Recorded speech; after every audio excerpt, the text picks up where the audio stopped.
Bayangin kamu lagi naik kereta penuh semangat, tujuan jelas, masa depan cerah. Tapi di tengah perjalanan baru sadar kamu naik kereta yang salah. Jurusan yang kamu pilih ternyata nggak kamu banget. Rasanya campur aduk antara nyesel, bingung, sampai overthinking. Harus mulai ulang ya.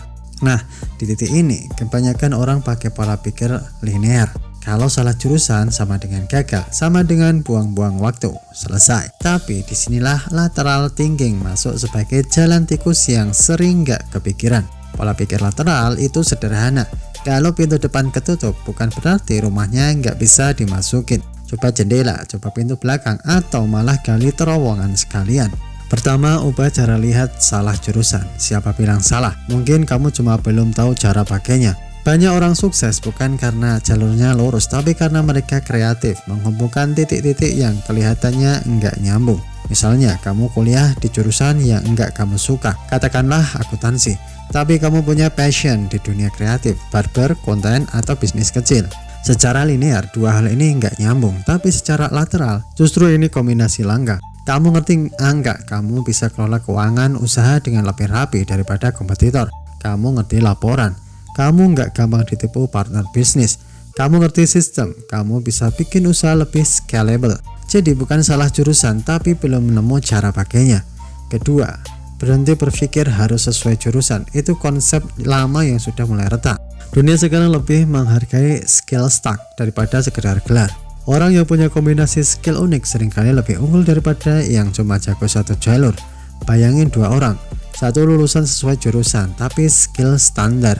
Satu lagi salah jurusan tapi punya kombinasi skill, komunikasi, digital, bisnis, dan sedikit teknis. Yang kedua ini sering lebih fleksibel. Dia bisa pindah jalur tanpa kehilangan arah.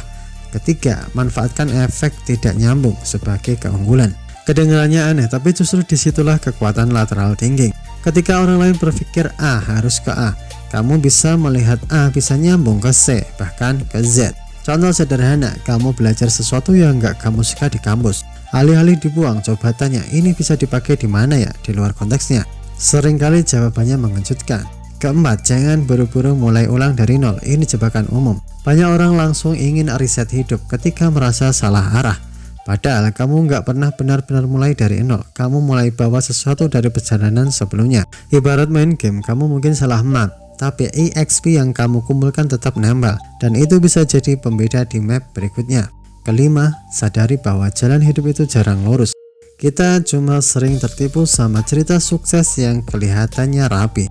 Padahal dibaliknya banyak belokan, kesalahan, bahkan keputusan yang dulu terasa salah. Lateral thinking ngajarin satu hal penting. Hidup itu bukan soal memilih jalan yang paling benar, tapi soal bagaimana kamu memanfaatkan jalan yang sudah kamu pilih. So, kalau sekarang kamu merasa salah jurusan, mungkin masalahnya bukan di pilihanmu, tapi di cara kamu melihat pilihan itu. Coba geser sudut pandang sedikit. Nggak usah ekstrim, cukup 10 derajat saja. Kadang dari situ kamu mulai lihat peluang yang sebelumnya nggak kelihatan. Karena pada akhirnya bukan jurusan yang menentukan masa depanmu, tapi cara berpikirmu dalam mengolah apa yang kamu punya. Dan siapa tahu justru dari kesalahan itu kamu nemu jalan yang nggak semua orang bisa lihat.